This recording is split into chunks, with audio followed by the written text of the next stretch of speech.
आजची जी घटना आहे ही घटना पुण्यात घडली होती. पुण्यात पेठ एरियामध्ये राहणाऱ्या एका कुटुंबाबरोबर घडली होती. ही घटना आम्हाला मनीषा नावाच्या एका मुलीने पाठवली आहे. ही घटना तिच्याच कुटुंबाबरोबर घडली होती. मनीषा आणि आणखीन 2 बहिणी होत्या.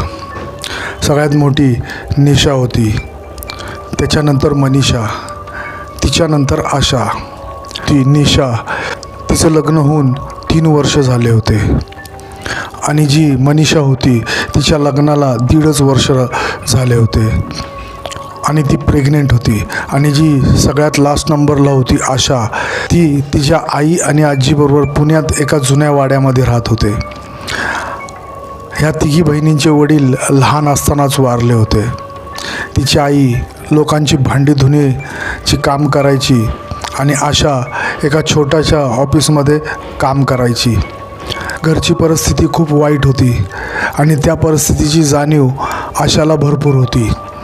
आशा जो काय पगार मिळायचा तो सरळ आपल्या आईच्या हातात द्यायची. त्याच्यातला एकही रुपये खर्च करायची नाही, कारण तिला घरच्या परिस्थितीची खूप जाणीव होती.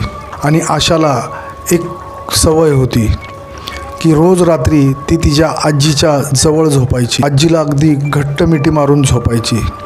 एक दिवस ती अशीच आजीच्या जवळ झोपली होती तर तिचं अंग एकदम गरम लागलं. त्याच्यामुळं तिच्या आजीने तिला विचारलं, काय गं, तुझं अंग एवढं का गरम लागतं आहे? काय ताप वगैरे आला आहे का? आशा म्हणाली, हो ना, 2 दिवस झालं मला ताप आल्यासारखं होतं आहे आणि अंगात त्राणच नसतो. तिची आजी म्हणाली, एक काम कर, अंगावर अजिबात काढू नको. उद्या सकाळीच माझ्याबरोबर दवाखान्यात चल. तू उगाच अंगावर काढशील आणि जास्ती होईल. आता दुसरा दिवस उगवला. तिच्या आजीने आशाला दवाखान्यात नेलं. डॉक्टरनी चेकअप केलं आणि डॉक्टरनी लगेच सांगितलं की हिला कावीळ झाली आहे. हिला भरपूर प्रिकॉशन घ्यायला लागणार. हिची काळजी घ्या आणि हिला अजिबात बाहेर पाठवू नका. हिला आराम करू द्या. आता आशा आणि तिची आजी घरी आली. तिच्या आजीने तिला जॉबला जायला नकार दिला.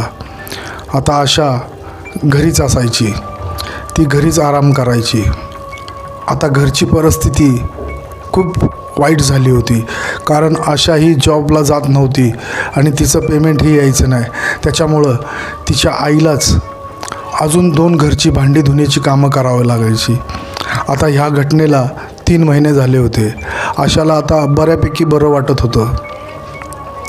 आशा आता घरात बसून आराम करून कंटाळली होती. ती तिच्या आईला आणि आजीला म्हणाली, आई, आजी, आता मला खूप बरं वाटतं आहे, मी जॉब चालू करते ना परत.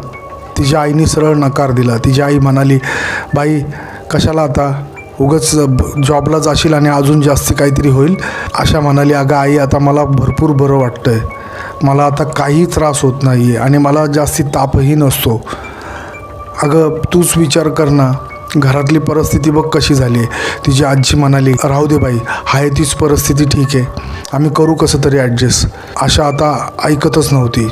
आशाने पुन्हा तिच्या आईला आणि आजीला म्हणाले, अगं आई, आजी, मला खूप बरं वाटतं आता मला तापही नाही येत, मी करते जॉब चालू, तुम्ही कशाला काळजी करताय? आणि तूच एक विचार कर ना आई, तुला 4-4 घरांची भांडी धुण्याचं काम करायला लागतं आहे, तू एवढं कष्ट करतेस, मग मला कसं बघवल? आता मला खूप बरं वाटतं आहे, मी जॉब जॉईन करते. आता आशा ऐकण्याच्याच मूडमध्ये नव्हती. ते बघून तिच्या आईने आणि आजीने तिला बोलले की बाई, नक्की ना, तुला बरं वाटतं आहे ना? आशा म्हणाली, हो. ते ठीक आहे म्हणाले, पण त्यांनी एक तिला वॉर्निंग दिली की अजिबात तेलकट बाहेरचं काय खाऊ नको. आणि आशाला ह्या गोष्टीची जाणीव होती. आपली आई सकाळीच दुसऱ्यांच्या घरची भांडी धुणं करायला जाती, आपल्याला टिफिन कोण बनवणार? तिची आजी म्हणाली, अगं बघ, तू जॉबला जाशील, पण तुझं दुपारचं जेवणाचं काय? आता आशाला हे माहिती होतं की आई सकाळीच जाती कामाला, आपल्याला टिफिन कोण बनवून देणार? आशाने ते नाही पाठवणार ह्या भीतीने आशा म्हणाली, हे बघ, मला दुपारची तर भूक लागतच नाही, जे काय जेवायचं ते मी रात्रीच जेवते, मग तुम्ही कशाला काळजी करता? मी नाही खाणार बाहेरचं काय, पण आशाला कुठं ना कुठं तरी माहिती होतं की आपल्याला भूक लागल्यावर उपाशीच राहावं लागेल. पण आशाने तिच्या आईचा विचार केला आणि पुन्हा जॉब चालू केला. आता आशा जॉबला जाऊ लागली. तिने जॉब सुरू करून 15 दिवस झाले होते. अचानक आशा एकदम आजारी पडली. तिला चालता येत नव्हतं. तिच्या अंगात ताकदच नव्हती. भरपूर ताप आला होता. ते बघून तिच्या आईने लगेच डॉक्टरांना घरी बोलवले. डॉक्टर घरी आले. डॉक्टरांनी तिचा चेकअप केलं. डॉक्टरांनी आशाच्या आईला बाहेर बोलवलं आणि सांगितलं की खूप उशीर झाला आहे, ही आता वाचू शकणार नाही. तुम्ही तिला बाहेर पाठवलं होतं का कुठं? आशाची आई म्हणाली, हो, ती खूप हट्ट करत होती, तिला जॉबला पाठवलं मी. डॉक्टर म्हणले, आता मी काही करू शकत नाही. तेवढं बोलून डॉक्टर निघून गेले. आता आशाच्या आईला काही कळत नव्हतं काय करावं. डॉक्टरांनी तर असं सांगितलं आहे. आता आशाच्या आईने तिच्या दोघी बहिणींना फोन केला. तिच्या दोन्ही बहिणी आल्या आणि आशा त्यांना बघून खूप रडायला लागली आणि त्या दोघींना म्हणाली, ताई मला वाचव ना, मला मरायचं नाही आहे गं, मला वाचव ना, मला मरायचं नाही आहे. ते बघून त्या दोघी बहिणी म्हणाल्या, अगं काय नाही होणार तुला, तू कशाला विचार करतेस, बघ तू 8-15 दिवसात चालशील, चांगली होशील, कशाला काळजी करते. आशाचा तिच्या फॅमिलीवर म्हणजे तिच्या आई, आजी आणि दोन्ही बहिणींवर खूप जीव होता. तिच्या मधव्या बहिणीवर मनीषावर तर खूप जीव होता. ती तिच्या बहिणीला मनीषाला म्हणाली, ताई बघ ना, तू प्रेग्नंट आहे. मी किती मनात विचार केला की तुझ्या बाळाबरोबर मी किती खेळेल, त्याचा किती लाड करेल, पण मला तुझं बाळ बघायलाच नाही भेटणार. ते ऐकून मनीषाला खूप वाईट वाटलं. मनीषाने तिला धीर दिला. तिला म्हणाली, अगं काय नाही होत, कशाला तू एवढं विचार करतेस, बघ तू आता बरी होशील. आशा आता तिला म्हणाली की ताई माझं खरंच खूप चुकलं आहे गं. मी जेव्हा जॉबला जायचे तेव्हा मी बाहेरचे वडापाव समोसा खायचे भूक लागल्यावर. माझं खूप चुकलं आहे गं, मला मरायचं नाही आहे, मला मरायचं नाही आहे. आता हे ऐकून त्या दोघी बहिणी निशा आणि मनीषा खूप रडायला लागल्या. आता दुसरा दिवस उगवला आणि आशाची आजी नेहमीप्रमाणे आशाच्या जवळ गेली आणि तिच्या डोक्यावरनं हात फिरवला. तर आशा डोळे उघडत नव्हती. तिच्या आजीने आशाला हलवलं आणि उठवायचा प्रयत्न केला, पण ती काय डोळे पण उघडत नव्हती ना हलत होती. ते बघून तिच्या आजीने तिच्या दोन्ही बहिणीला आणि तिच्या आईला बोलवलं. त्या आल्या. तिच्या दोन्ही बहिणींनी तिला हलवलं तर ती हलतच नव्हती. आशाचा आता मृत्यू झाला होता. आता त्यांच्या घरामध्ये खूप रडारडी चालू झाली. आशाचा अंतिम संस्कार झाला. आता ह्या घटनेला 3-4 महिने पूर्ण झाले होते. आशाच्या मधव्या बहिणीची डिलिव्हरी झाली होती. एकदा आशाची मधवी बहीण मनीषा तिच्या बाळाला पाळण्यात ठेवून किचनमध्ये काम करत होती. रात्रीची 9:30-10:15ची वेळ होती. अचानक बेल वाजली. मनीषाने विचार केला, हे तर 10:30च्या पुढे येतात, आज एवढ्या लवकर कसे आले. म्हणून तिने पटकन दरवाजा उघडला. दरवाजा उघडून बघते तर काय, आशा तिच्या समोर थांबली होती. ते बघून मनीषाला काही सुधरतच नव्हतं. तिच्या डोळ्यांवर तिचा विश्वासच बसत नव्हता. मनीषा एकदम स्तब्ध उभी राहिली होती. आशा तिला म्हणाली, काय ताई कशी आहेस. मनीषाच्या तोंडून काहीच शब्द निघत नव्हते. आशा तिला म्हणाली, काय गं, आत तरी बोलव ना. आता मनीषा एवढी घाबरली होती, ती काही न बोलता बाजूला सरकली. आशा तिच्या घरात आली आणि तिला म्हणाली, काय गं ताई, कुठे आहे तुझं बाळ, मी तुझं बाळ बघायला आले. मनीषाच्या तोंडून एकही शब्द निघत नव्हता. ती घामाने अगदी भिजून गेली होती.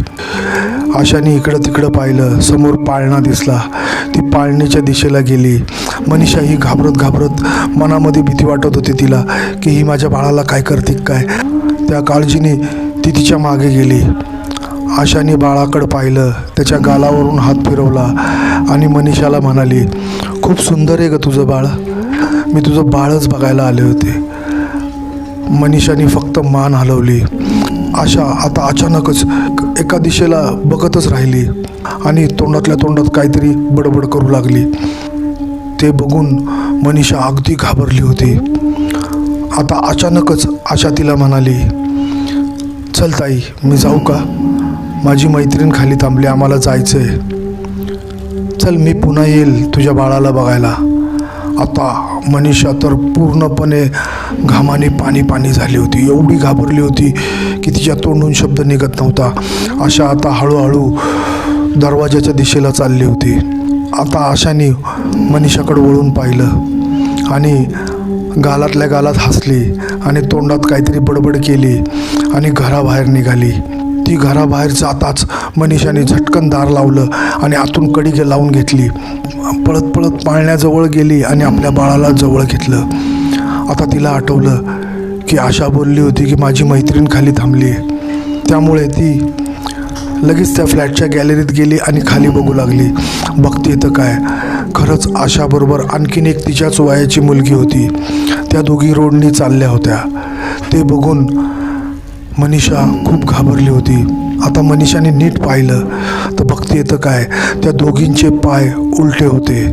ते बघून मनीषा एवढी घाबरली, ती पटकन त्या फ्लॅटच्या बाहेर आली आणि कुलूप लावून बिल्डिंगच्या खाली आली आणि एका रिक्षामध्ये बसून ती सरळ आपल्या आईच्या घरी गेली.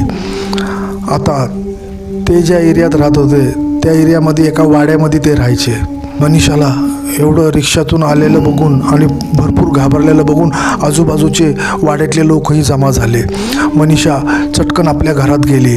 तिच्या मागं लोकही गेली आणि तिने तिच्या आईला घडलेला सगळा प्रकार सांगितला. ते ऐकून तिच्या आईला आणि आजीला भरोसाच बसत नव्हता. त्यांच्याच वाड्यात राहणारा एक माणूस होता. तो तिच्या आईला म्हणाला, वहिनी, तुम्हाला खरं सांगू का, मी आत्तापर्यंत बोललो नाही, कारण तुम्हाला काय वाटेल मी त्याचा विचार केला. पण ही जी बोलती आहे हे खरं आहे, कारण मी एकदा माझ्या जॉबवरून माझी ड्युटी संपून उशिरा घरी आलो आणि मी वाड्यात जसं आलो तसं बघतोय तर काय, आशा तुमच्या दारात थांबली होती. तिने मला पाहिलं नाही, पण मी तिला बघून वाड्याच्या बाहेर गेलो. मी माझ्या डोळ्यांनी पाहिलं आहे. ते ऐकून तिची आई आणि आजी शॉकच झाले. आता त्याच वाड्यात राहणारी आशाच्याच वयाची एक मुलगी होती. ती आशाबरोबरच त्याच ऑफिसमध्ये काम करायची. तीही तिच्या आईला म्हणाली, काकू, हे काका खरं बोलतात आहे. आशा आणि मी एकाच ऑफिसमध्ये काम करायचे.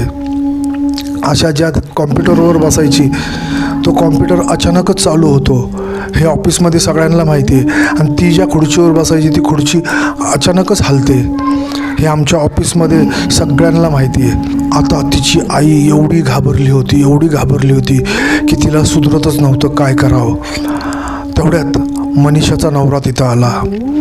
मनीषाचा नवरा आला आणि मनीषाला बघून म्हणाला, अगं तू इथं काय करतेस? मी घरी गेलो, घराला कुलूप होतं, मला वाटलं काय झालं, तू इकडं आली आहेस का काय, म्हणून मी बघायला आलो, तू तर इथंच आहे. मनीषाने तिच्या नवऱ्याला सगळा घडलेला प्रकार सांगितला. ते ऐकून मनीषाचा नवराही खूप घाबरला आणि तो तिच्या आईला म्हणाला, हे बघा मामी, ती जरी तुमची मुलगी असेल तरी आता ती प्रेत आत्मा आहे. त्यामुळं तिच्याकडून माझ्या बाळाला, तुम्हाला, सगळ्यांना धोका आहे. तेव्हा आपल्याला तिचा काहीतरी बंदोबस्त केलाच पाहिजे, नाहीतर आपल्यालाही धोका होऊ शकतो. हे ऐकून आजूबाजूचेही म्हणाले, जावाई बापू बरोबर बोलतात, ते खरंच तिचा बंदोबस्त केला पाहिजे, तिच्या आत्म्याला शांती भेटल असं काहीतरी केलं पाहिजे. तिची आई ही विचारात पडली.